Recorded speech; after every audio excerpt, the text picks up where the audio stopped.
எனவே முஸ்லிம்கள் ஆகிய நாம் குர்ஆன் சுன்னாவுடைய வாழ்க்கை நெறிய எங்களோட வாழ்க்கையில எடுத்து நடப்போமோ அல்லாஹ் வாழ்க்கையில நிம்மதியையும் சந்தோஷத்தையும் தருவான்.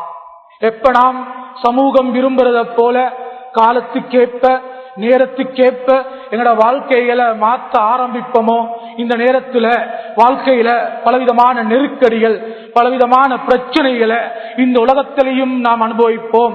நிரந்தரமான அந்த வாழ்க்கையிலையும் கூட நாம் எதிர்நோக்குவோம். எனவே கண்ணியத்துக்குரியவர்களே, அந்த அடிப்படையில இன்று நாம் சிந்திக்க வேண்டிய ஒரு அடிப்படை அம்சம்தான் குறிப்பாக இன்றைய காலத்துல நாம் காணக்கூடிய ஒரு விடயம்தான். அன்பிற்குரியவர்களே, திருமணம் எப்படி நடைபெற்றுக் கொண்டு இருக்குதோ இதை போன்ற ஒரு பக்கத்தால விவாகரத்துக்கள் தலாக்கு டிவோர்ஸ் என்று இன்றைக்கு ஒரு கூட்டம் திரிஞ்ச வண்ணம் இருக்கிறத நாம் கண்ணால கண்டு கொண்டு இருக்கிறோம். எனவே கண்ணியத்துக்குரியவர்களே, எல்லாத்துக்கும் அடிப்படை காரணம் என்னென்றா, உலகத்தில அந்த நேரத்துக்கு ஒரு மனிதன் எதை நல்லதாக கருதுறானோ அது தான் வாழ்க்கையுடைய முன்மாதிரி என்று அவன் எடுத்ததுனால இன்றைக்கு வாழ்க்கையில பலவிதமான பிரச்சனைகளை நாம் எதிர்நோக்கி கொண்டிருக்கிறோம். எனவே கண்ணியத்துக்குரியவர்களே, திருமண வாழ்க்கை என்பது வெறுமனே ஒரு நாள் கனவு மட்டும் அல்ல. திருமண வாழ்க்கை ஒரு நாளுடைய இன்பம் மட்டுமல்ல. திருமண வாழ்க்கை கண்ணியத்துக்குரியவர்களே, இஸ்லாம் திருமணத்தை நம்மவர்களுக்கு காட்டித்தர நேரத்தில் மிகப்பெரிய ஒரு அடிப்படை அம்சமாக காட்டித்தரது. கண்ணியத்துக்குரியவர்களே, நாம் உலகத்தில திருமணத்தின் மூலம் இந்த உலகத்துக்கு விட்டு செல்வது மிகப்பெரிய ஒரு சமூகத்தை. நாம் எங்க அப்பட பேர் என்னென்று கேட்டா காசிம் அப்துல்லா என்று சொல்லுவோம். ஆனா கண்ணியத்துக்குரியவர்களே, அவருடைய வாழ்க்கையை பார்த்தா 2-3 தலைமுறைக்கு முன்னால வாழ்ந்த ஒத்தர் ஐக்கியம். அந்த 2 பேருடைய வாழ்க்கை தான் இன்றைக்கு ஒரு சமூகமாக தோற்றம் பெற்றிருக்கு. கண்ணியத்துக்குரியவர்களே, இதை போலதான் ஒரு நாள் நாம் மௌத்தாகுவோம். அந்த மௌத்துக்கு பின்னால ஏண்ட பிள்ளை ஏண்ட பேரப்பிள்ளை பேரப்பிள்ளோட பிள்ளை, இப்படி ஒரு சமூகத்தை தான் இந்த உலகத்தில நாம் விட்டுட்டு போறோம். எனவே கண்ணியத்துக்குரியவர்களே, அப்படி ஒரு விட்டு செல்லக்கூடிய சமூகத்தை நாம் எப்படி உருவாக்கணும்? எப்படி உருவாக்கணும்? இன்றைக்கு நாம் வயதுல மூத்தவர்கள் பேரன் பேத்திய கண்டு மருமவனை கண்டு மாமா மாமியாக இன்று வாழ்ந்து கொண்டிருக்கிறோமே. எங்களோட வாழ்க்கையில கடந்த அனுபவங்கள் நாம் எப்படி இந்த இஸ்லாத்தோடு ஒப்பிட்டு பார்க்கிறோம்? கண்ணியத்துக்குரியவர்களே, என்ன காரணம் தெரியுமா? இன்று நாம் தேவைக்கு ஏற்ப இஸ்லாத்தை எடுத்தோம். இதனால வாழ்க்கை பிரச்சனையா மாறுச்சு. வாழ்க்கையில நிம்மதி இல்லை. எத்தனையோ குடும்பங்கள் சொல்ல முடியாம தத்தளிக்கிறாங்க. வீட்டுல நரக வாழ்க்கைய வாழ்றாங்க. மாப்பிள்ளை என்ற பேர் வெளியே வைக்கும் சொல்ல முடியாது. ஊருக்கு புகழக்கூடியவர், ஊருக்கு மிகப்பெரிய ஆட்சியார், ஊர்ல மிகப்பெரிய ஸ்ரீதேவி. ஆனா வீட்டுல ஒதுக்கப்படுற அளவுக்கு வாழ்க்கைக்கு. கண்ணியத்துக்குரியவர்களே, என்ன காரணம் தெரியுமா? இன்று நாம் மாப்பிள்ளை என்று பேசுறோமே, கணவன் கணவன் என்று பெருமையாக நினைக்கிறோமே. இந்த கணவன் இந்த மாப்பிள்ளைய இஸ்லாத்துடைய தோற்றத்துல பார்க்கணும். இன்றைய தினம் இந்த ஜும்மாவுல கண்ணியத்துக்குரியவர்களே, கணவன் மனைவி புள்ள மருமவள் என்பது அனைத்தையும் பேச முடியாது. ஆனா இன்று நாம் ஒரு தரப்பை மட்டும் பார்ப்போம். எனவே கண்ணியத்துக்குரியவர்களே, ஒரு மாப்பிள்ளை பொண்டாட்டிக்கு மனைவிக்கு கொடுக்கக்கூடிய ஆகப்பெரிய பரிசு என்ன தெரியுமா? நபி காட்டி தந்த மிகப்பெரிய பரிசு என்ன தெரியுமா? நாம் வாங்கி குடிக்கக்கூடிய தங்க நகைகள் அல்ல, நமது சாப்பாடுகள் அல்ல, நாம் கொடுக்கக்கூடிய வீடு மாளிகைகள் அல்ல. அன்பிற்குரியவர்களே, ஒரு மனைவிக்கு ஒரு கணவன் கொடுக்க வேண்டிய மிகப்பெரிய ஒரு அம்சம் அல்லாஹு அக்பர், இரக்கம். அந்த அன்பை தவிர வேற ஒன்றையும் நபி காட்டி கொடுக்கல. கண்ணியத்துக்குரியவர்களே, இன்றைக்கு எல்லாத்தையும் கொடுக்கிறோம், இரக்கத்தை கொடுக்க நாம் தயார் இல்லை. நபி எப்படி இரக்கத்தை கொடுத்தாங்க? மிகப்பெரிய ஆச்சரியம். கண்ணியத்துக்குரியவர்களே, தாண்ட மனைவி அணுகிய முறை மிகப்பெரிய ஆச்சரியம். ஒரு கட்டத்தில் ஆயிஷா ரலியல்லாஹு அன்ஹா அறிவிக்கிறாங்க, நான் எந்த பாத்திரத்தில எந்த இடத்துல உதட்ட வச்சு குடிப்பேனோ அதே இடத்துல அன்பு நபி உதட்ட வச்சு குடிச்சாங்க. கண்ணியத்துக்குரியவர்களே, சிந்திச்சு பார்ப்போம். இன்றைக்கு வாழ்க்கையில நாம் இப்படி வாழ்க்கையை அணுகிறோமா? இல்ல விண்ணியத்துக்குரியவர்களே. மாப்பிள்ளையோட மிஸ்வாக்க மனைவி பாவித்தாங்க, மனைவியுடைய மிஸ்வாக் கணவன் பாவிக்கிறாங்க. அன்பு நபி காட்டி கொடுத்த வழிமுறை. கண்ணியத்துக்குரியவர்களே, சுப்ஹானல்லாஹ், கடைசி கட்டத்தில் நபியுடைய கடைசி கட்டம் ஆயிஷா ரலியல்லாஹு அன்ஹா சொல்றாங்க, அல்லாஹ் எனக்கு செய்த மிகப்பெரிய ஒரு பாக்கியம் தான் நபியுடைய கடைசி நேரம் மிஸ்வாக்க சப்பி கொடுத்தேன். ஏண்ட உமிழ் நீரை நபியுடைய உமிழ் நீரோட அல்லாஹ் சேர்த்தான். கண்ணியத்துக்குரியவர்களே, இதுதான் வாழ்க்கையுடைய உண்மையான அன்பு. எப்படி அன்பை காட்டணும் தெரியுமா?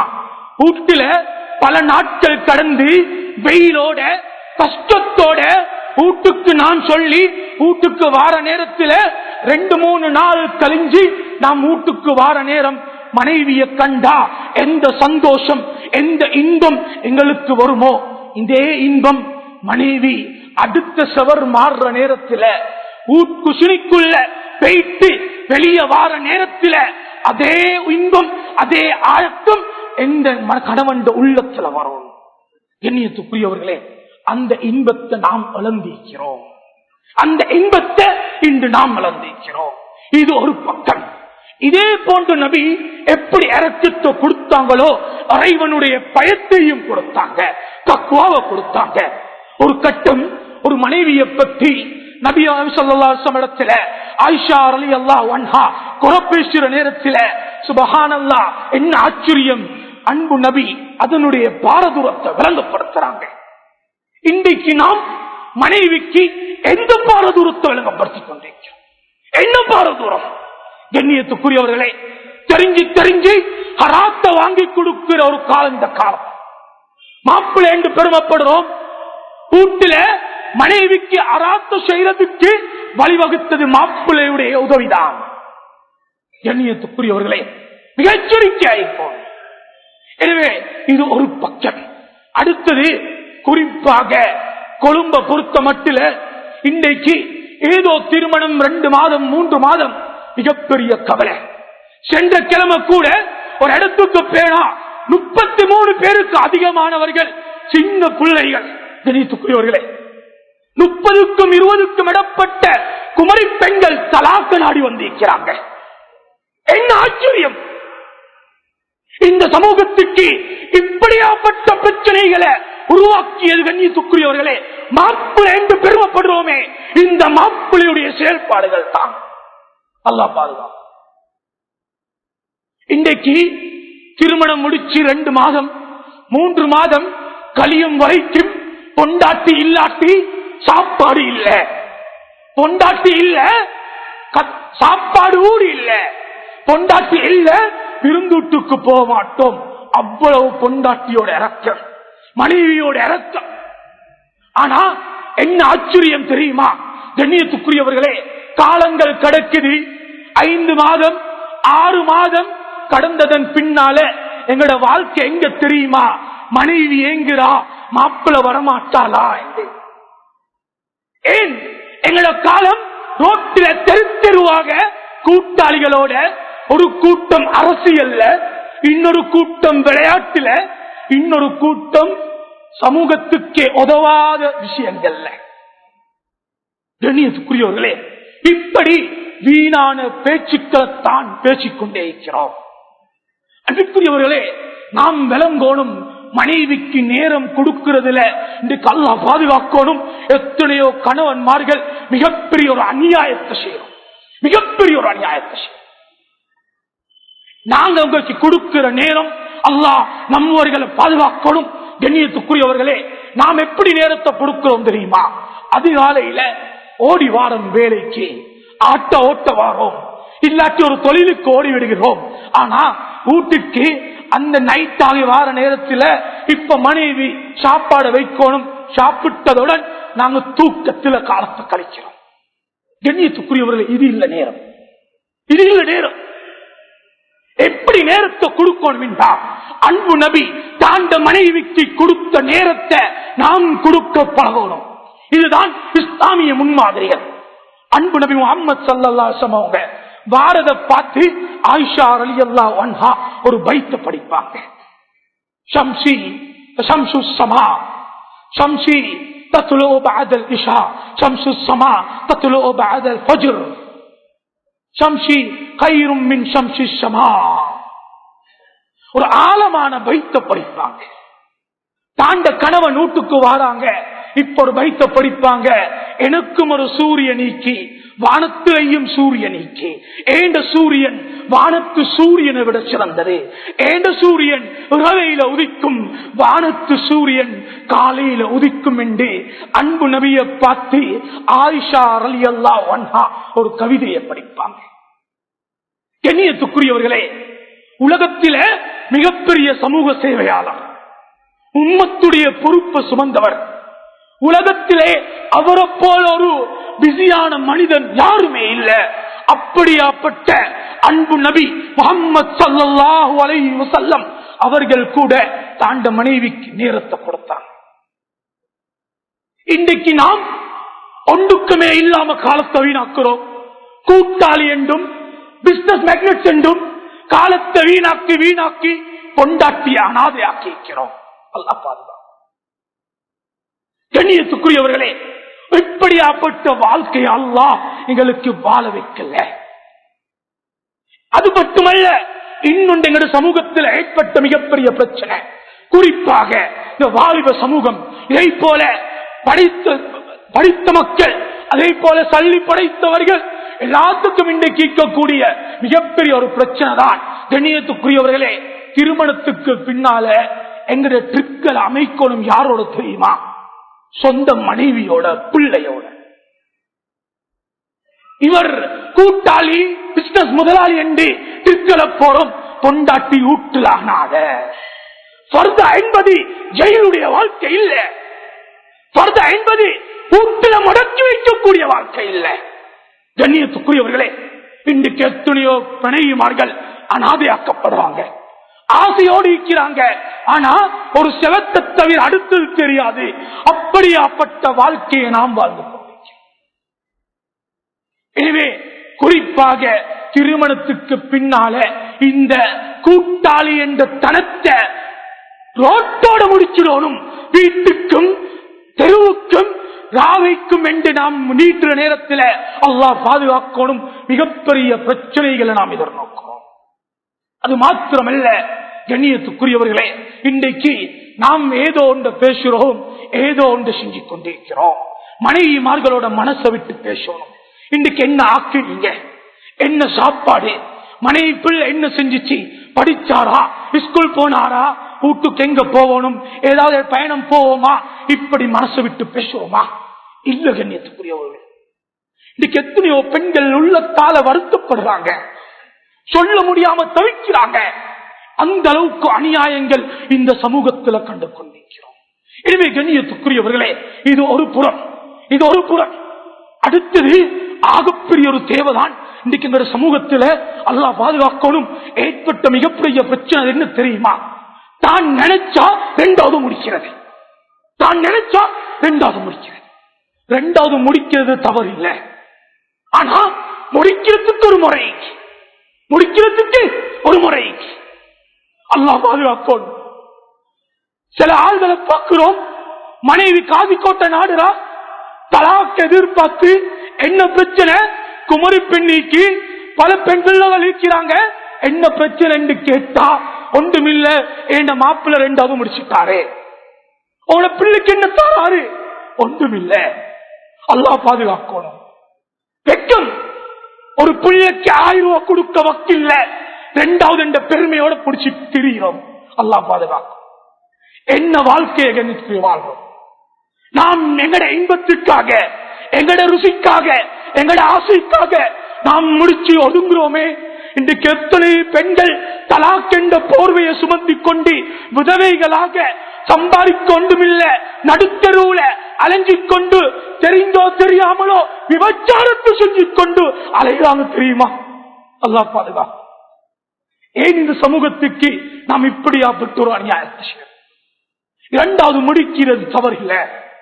நாம் தைரியத்துடையவர்கள், வசதி படைத்தவர்கள், அந்த மனைவியை பார்க்க முடியும். அல்ஹம்துலில்லாஹ், நாம் முடிக்கிறதுக்கு தவறில்லை. ஆனா இன்றைக்கு நாம் ஏதோ ஒன்று செய்ய முடியாம இன்றைக்கு ரெண்டு என்று கனவு காண்றோமே, எடுத்தெடுப்புல பேசினார் இரண்டாவது. அல்லாஹ் பாதுகாக்கும் இந்த சமூகமானது.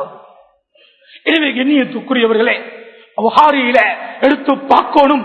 அன்பு நபி எப்படியாப்பட்ட வாழ்க்கையை வாழ்ந்தாங்க தெரியுமா? 9 நபி மனைவிமார்கள். இந்த 9 மனைவிமார்களையும் சுப்ஹானல்லாஹ் எப்படி வாழ வச்சாங்க? தனித்தனி வீட்டுல வாழ வச்சாங்க. என்ன ஆச்சரியம்! 8 மனைவிமார்களுக்கு குடும்பம் ஈக்கி. ஆனா சஃபியா பின்த் உயை ரலியல்லாஹு அன்ஹா, அந்த அன்பு நபியுடைய மனைவி உம்முல் முஃமினீன், இவங்களுக்கு குடும்பம் இல்ல. ஏன்? யஹூதியின குடும்பத்தை சேர்ந்தவங்க இஸ்லாத்துக்கு வராங்க, அவங்களோட குடும்பம் இல்ல. நபியுடைய கடைசி நபியுடைய இத்திகாஃபுடைய காலம் ரமலானுடைய காலத்துல கடைசி 10 இத்திகாஃப் இருப்பாங்க. இந்த இத்திகாஃபுடைய காலத்துல மனைவிமார்களை ஏனைய கும்ம வாப்பட வீட்டுக்கு போறதுக்கு அனுமதி கொடுப்பாங்க. ஆனா என்ன ஆச்சரியம் தெரியுமா? சஃபியா பின்த் உயை ரலியல்லாஹு அன்ஹா, இவங்களுக்கு வீட்டில் குடும்பம் இல்ல, தனிமையாயிக்கோடும். நபி எப்படியாப்பட்ட இரக்கமுள்ள நபி! மனைவியுடைய விடயத்தில் எவ்வளவு கருத்தனை செலுத்தினாங்கண்டா, அந்த இத்திகாஃப்ல இருந்து தகுந்த காரணத்தோட அந்த மனைவிக்கு நேரத்தை கொடுத்தாங்க. இஷாவுக்கு பின்னால கொஞ்ச நேரம் பேசுறதுக்கு.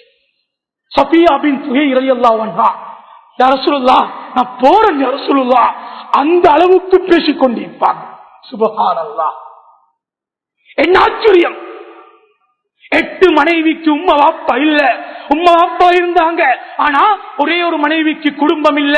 அந்த குடும்பம் இல்லாத குறைய கூட நபி நிவர்த்தி செஞ்சாங்க. இன்றைக்கு நாங்க என்ன செஞ்சு கொண்டிருக்கிறோம்? மாமா பணம் தரலாட்டி மாமக்கோ சல்லி கிடைக்கலையா குடும்ப பகை, சாப்பாடுக்கு கூப்பிடலையா குடும்பத்துடைய பகை. இப்படி ஏராளமான பிரச்சனைகளோட இந்த சமூகத்தில் முகம் கொடுத்ததுனால இந்த சமூகம் தத்தளிச்சு கொண்டிருக்கு. என்ன கவலை தெரியுமா கண்ணியத்துக்குரியவர்களே? எத்தனையோ பெற்றோர்களை பார்க்காம எத்தனையோ குமரி பெண்கள் அழுகுறாங்க. ஏன்? மாப்பிள்ள முறையா அழுத்துறாங்க. கண்ணியத்துக்குரியவர்களே, அல்லாஹ் பாதுகாக்கணும். கணவன் மனைவி என்பதில் கணவன் என்ற ரீதியில மனைவியுடைய பொறுப்பு முறையா செய்வோம். மனைவியுடைய பொறுப்பு முறையா செய்வோம். அது மட்டுமல்ல, அல்லாஹ் பாதுகாக்கணும். ஒவ்வொரு ஆண்டுக்கும் இந்த உலகத்துடைய இன்பத்தை அனுபவிக்க அல்லாஹ் பெண்ணைத்தான் வச்சிருக்கிறான். வேற ஒன்றும் இல்லை. பணமோ நகையோ சொத்தோ வாகனமோ ஒன்றும் இந்த உலகத்தில் இன்பம் இல்லை. உண்மையான இன்பம் அல்லாஹ் பெண்களிடத்தில் வச்சிருக்கிறான். என்ன ஆச்சரியம் தெரியுமா? என்ன ஆச்சரியம் தெரியுமா? அல்லாஹ் பாதுகாக்கணும். அப்படியாப்பட்ட இன்பத்தை கிட்ட வச்சுக்கொண்டு இந்த சமூகத்தில் ஏராளமான பைத்தியக்காரர்களை கண்டு கொண்டிருக்கிறோம், மன நோயாளிகளை கண்டு கொண்டிருக்கிறோம். ஏன்? ஒரே வாட்ஸ்அப்பும் பேஸ்புக்கும் வெப்சைட் என்றும் கண்ணியத்துக்குரியவர்களே, அதுக்கு கொடுக்கிற நேரம் பொண்டாட்டிக்கு கொடுக்க இல்லாங்க. மனைவி பக்கத்தில் வாட்ஸ்அப்ல செக் பண்ணி கொண்டிருக்கிறோம். மனைவி பக்கத்தில் பேஸ்புக்ல ஏராளமான தொடர்புகள். அல்லாஹ் பத்தினித்தனத்தை பேணுங்க. பத்தினித்தனம் உள்ளவளை அல்லாஹ் தருவான்.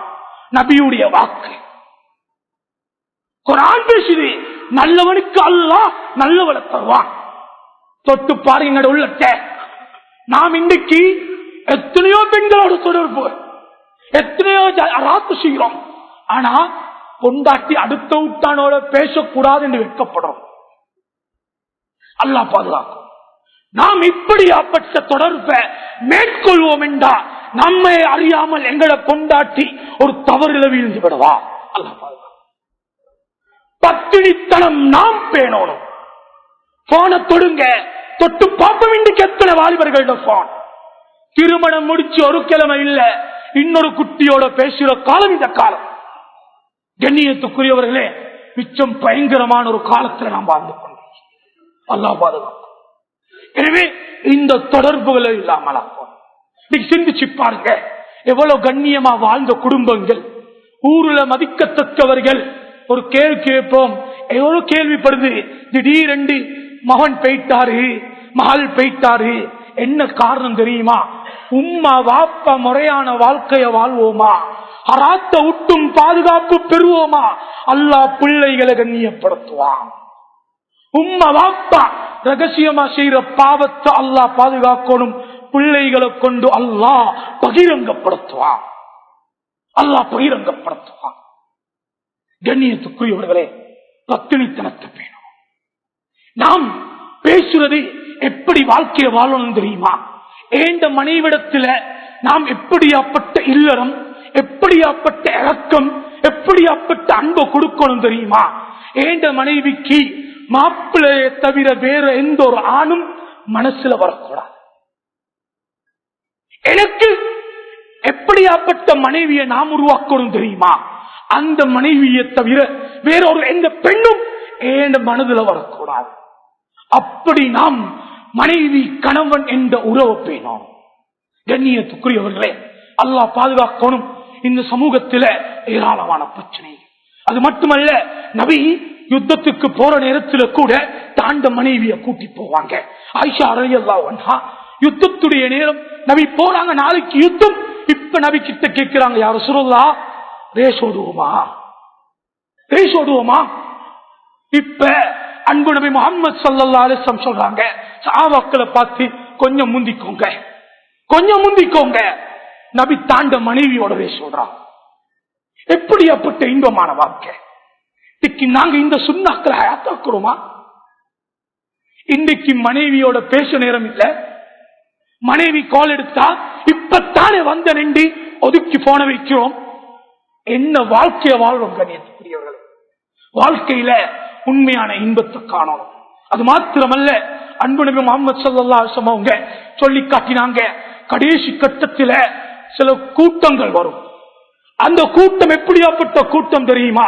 நாளைக்கு அல்லாஹ் ஏறெடுத்தும் அவங்கள இரக்கத்துடைய பார்வையால பார்க்க மாட்டான். 3 கூட்டம். அதுல ஒரு கூட்டம் தான் தய்யூஸ்கள் என்று சொன்னாங்க. யார் இந்த தய்யூஸ்? எங்கட பாஷையில சொன்னா ரோஷம் கெட்டவன், வெட்கம் கெட்டவன். யார் இவன் தய்யூஸ்? அல்லாஹ் பாதுகாக்கணும். கண்ணியத்துக்குரியவர்களே, தாண்ட உம்மா, தாண்ட தாத்தா, தங்கை, மனைவி, அன்பு மகள், இப்படியாப்பட்டவங்க தவறு செய்யற நேரத்தில் தடுக்க மாட்டாங்க, தவற ஊக்குவிப்பாங்க. இப்படியாப்பட்டவன் தான் ரோஷம் கெட்டவன் என்று நபி சொன்னாங்க.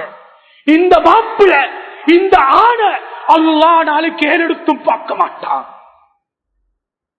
யார் இதெண்டா சமூகத்தில் காண்றோமே, மச்சான் இந்த இதுதான் என்ற மனைவி என்று ரோட்டில் போறவனுக்கு கல்யாண வீட்டில, திருமண வீட்டில மனைவியுடைய அலங்காரத்தை மற்றவனுக்கு காட்டுறோமே, அவன் தான் இந்த ரோஷம் கெட்டவன். சொந்தம் அவள் இன்றைக்கு உடுக்கிறவன் இறுக்கமான அபாயாக்கள், அபாயா என்ற பேரில ஜினாவை செஞ்சு கொண்டிருக்கிறோமே, அல்லாஹ் பாதுகாக்கணும். என்ன அபாயாக்கள் உடுக்கிறோம் கண்ணியத்துக்குரியவர்?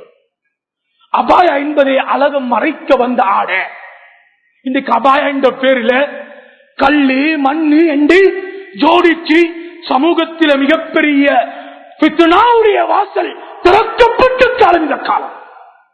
அல்லாஹ் பாதுகாக்கும். 30,000 40,000 அபாயா என்ற பேரில் எத்தனையோ பேர் பெண்கள் விபச்சாரிகள் அத்தெய்கிறாங்க. கண்ணியத்துக்குரியவர்களே, பொண்டாட்டி மற்றவனுக்கு அழக காட்டி உடுக்கிற உடுப்ப, அன்பும் அவள் அழக காட்டி உடுக்கிற உடுப்ப, இறுக்கமான ஆடைகளை, மெல்லிய ஆடைகளை உடுத்து போற நேரத்தில் இதை தடுக்க வாப்பாக்கு தைரியம் இல்ல, இதை தடுக்க மாப்பிளைக்கு தைரியம் இல்ல. இப்படியாப்பட்டவர்கள் தான் தய்யூஸ், ரோஷம் கெட்டவன். அல்லாஹ் பாதுகாக்கும். கண்ணியத்துக்குரியவர்களே, இன்பம், மனைவியுடைய இன்பம், மனைவியுடைய அழகு என்பது நாம் வீட்டுல நாம் ரசிக்கணும். இன்றைக்கு காலம் மாறிவிட்டது. கண்ணியத்துக்குரியவர்களே, என்ன கேவலம் தெரியுமா? என்ன ஆச்சரியம்! இந்த சமூகத்தில் நகை என்பது அழகாக பார்க்க வேண்டியவன் மாப்பிளதான். ஆனா மாப்பிளையும் வெக்கம் இல்ல, மாப்பிளைக்கும் ரசிக்க தெரியாது. மாப்பிள்ளை என்ன செய்ய தெரியுமா? மாப்பிள்ள வீட்டுல ஈக்கிய போக்கல பொண்டாட்டினாக கபட்டுல, பொண்டாட்டின அழகான உடுப்புக்கள் கபட்டுல. அல்லாஹ் பாதுகாக்கணும். என்ன ஆச்சரியம் தெரியுமா? உடுப்பு கபட்டுல, ஆனா அந்த நகைய உடுப்பாட்டி அழகு பார்க்க மாப்பிள்ள தயாரில்ல. ஆனா ஊருட்டு கல்யாணத்துக்கு, ரோட்ல போறவன் கல்யாணத்துக்கு, கூட்டாளிட கல்யாணத்துக்கு இருக்கிற நல்ல உடுப்பாட்டி போறது, இருக்கிற நகை எல்லாத்தையும் போட்டு போறது. என்ன ஆச்சரியம் கண்ணியத்துக்குரியவர்களே! மனைவியுடைய அழகு ருசிக்கோணும் ஆப்பிளதான். ஆனா இன்றைக்கு நாம் ஊரானுக்கு அழகை காட்டிக் கொண்டிருக்கிறோம். எனவே இந்த கலாச்சாரத்தை மாற்றுவோம். உண்மையான இன்பத்தை மனைவி இடத்திலிருந்து அனுபவிப்போம். கண்ணியத்துக்குரியவர்களே, அது மட்டுமல்ல, இறக்கத்தோடு சொல்றேன், எங்கட பணத்துடைய பணம் படைத்த திமிர நாம் ஆடக்கூடாது. எனக்கு தெரியும் என்ற திமிரில நாம் ஆடக்கூடாது. இதனால இந்த சமூகம் சம்பவிக்கிற, இந்த சமூகம் எதிர்நோக்கிற பிரச்சனைகள் ஏராளம் கண்ணியத்துக்குரியவர்கள், ஏராளம். எனவே நாம் மிக நிதானமாக நடக்கணும். குறிப்பாக இன்றைக்கு எங்கள் சமூகத்துடைய தேவைதான், திருமணம் முடிக்கிறதுக்கு முன்னால நாம் என்ன செய்யணும் தெரியுமா? ஏண்ட மவளுக்கு, ஏண்ட மவனுக்கு, பெண்களுக்கு மௌலவியாக்கள் அணுகுங்க, உலமாக்களை அணுகி ஏண்ட பிள்ளைக்கு கொஞ்சம் புத்திமதி சொல்லிக் கொடுங்க. திருமணம் முடிக்க போறாரே, திருமணத்துக்கு முன்னால எப்படி நடக்கணும், இந்த புத்திமதியை சொல்லிக் கொடுக்கணும். இன்றைக்கு அது இல்லை. இன்றைக்கு என்ன ஆச்சரியம்! திருமணம் என்ற பேரில் வாரார் ஒரு கூட்டம் மாப்பிள்ளை எப்படி தெரியுமா? அல்லாஹ் பாதுகாக்கணும். இன்னைக்கு சமூகத்தில் காண்றோம். என்ன ஆச்சரியம் தெரியுமா? நபி ஒரு கூட்டத்தை வதுவா செஞ்சாங்க. பெண்களை போல ஆடை அணிகிறவர்களை நபி வதுவா செஞ்சாங்க. இன்றைக்கு அந்த கூட்டத்தை நாம் அதிகமாக காண்கிறோம். பெண்களை போல இருக்கக்கூடியவர்கள் யார் தெரியுமா? கொஞ்சம் சிந்திச்சு பாருங்க. ரோட்டு ரோட்டா கழுத்தில் ஒரு ஜெயின் ஒன்றை போட்டுக்கொண்டு, பேஸ் லைட்டை போட்டுக்கொண்டு ஓடுறானே, ரோட்டு ரோட்டா துரிஞ்சு கொண்டிருக்கிறானே, இவர் தான் அந்த சமூகம். அல்லாஹ் பாதுகாப்பு. சண்டித்தனம் இல்லையே, பெண்மைத்தனம் என்று அது சொல்லுது. அல்லாஹ் பாதுகாக்கும். எனவே கண்ணியத்துக்குரியவர்களே, அல்லாஹ் அந்த நிலைமையொட்டு நாம் பாதுகாவும். எனவே கண்ணியத்துக்குரியவர்களே, குறிப்பாக நாம் உண்மை கணவன்களாக இருக்கணும். வாப்போட மிகப்பெரிய பொறுப்பு, மாப்பிளை அணுகுங்க. அணுகி நாங்க என்ன செய்யணும் தெரியுமா? உலமாக்களை அணுகி புத்திமதிகள் எடுங்க. அல்ஹம்துலில்லாஹ், சும்மா அல்ஹம்துலில்லாஹ். கண்ணியத்துக்குரியவர்களே, இன்றைக்கு சில இடங்கள்ல முறையான முறையில நடக்குது. அதே போல மாமா மாமிட புத்திமதி எடுங்க. உம்மா வாப்பா எப்படி நடக்கணும் புத்திமதியை கேளுங்க. இன்னைக்கு எத்தனையோ வாப்பமார்கள், எத்தனையோ உம்மமார்கள், என்ன ஆச்சரியம் தெரியுமா? கல்யாணத்தை முடிச்சு கொடுத்ததன் பின்னாலேயும் கூட மவள் வந்து தான் சொல்றபடி கேட்கணும், மகன் தான் சொல்றபடி கேட்கணும். கண்ணியத்துக்குரியவர்களே, என்ன வாழ்க்கைய வாழணும் கண்ணியத்துக்குரியவர்களே? என்னத்துக்கு அப்படி ஒரு திருமணம்? உம்மா வாப்பவ திருமணத்தோட பிள்ளை உம்மாவா வாப்பவ கவனிக்கணும். உம்மா வாப்ப சொல்றமாய் ஆடி குடும்ப வாழ்க்கையை குழப்பிக் கொள்ளக்கூடாது. இதுக்கு எத்தனையோ குடும்பங்கள் நடுத்தருவுக்கு வருவதற்கு அடிப்படை காரணம், கவலையோடு சொல்றேன், சில உலமாக்களும் கூட நடுத்தருவுக்கு வாரதுக்கு காரணம் யாரு தெரியுமா? உம்மா வாப்பாவுடைய செயல்பாடு, உம்மா வாப்பட செயல்பாடுகள். எனவே கண்ணியத்துக்குரியவர்களே, நாம் அதுல மிச்சம் நிதானமாக நடக்கும், மிச்சம் நிதானமாக நடக்கணும். எனவே இன்றிலிருந்தாவது நாம் அப்படியாப்பட்ட நல்ல கணவன்களாக வாழ்வோம். கண்ணியத்துக்குரியவர்களே, திருமணத்துக்கு முன்னால புத்திமதிகளை கேளுங்க. திருமணம் முடிக்க முன்னால ஏராளம் தேடுங்க. மாப்பிள்ளோட தோல் வெள்ளையா கருப்பா பாருங்க. ஆனா திருமணத்துக்கு பிறகு எந்த தோன்றுதலும் எந்த பிரச்சனையும் குடும்பத்தில் கிளப்பிடாது. அல்லாஹ் பாதுகாக்கும். திருமணத்துக்கு முன்னால வேண்டியமாய் விசாரிங்க. ஆனா முடிச்சு கொடுத்ததன் பின்னால உம்மா வாப்பா மாமா மாமி மச்சான் எல்லாத்துடன் மிகப்பெரிய பொறுப்பு என்ன தெரியுமா? அந்த 2 பேரையும் நிம்மதியா வாழ வைங்க.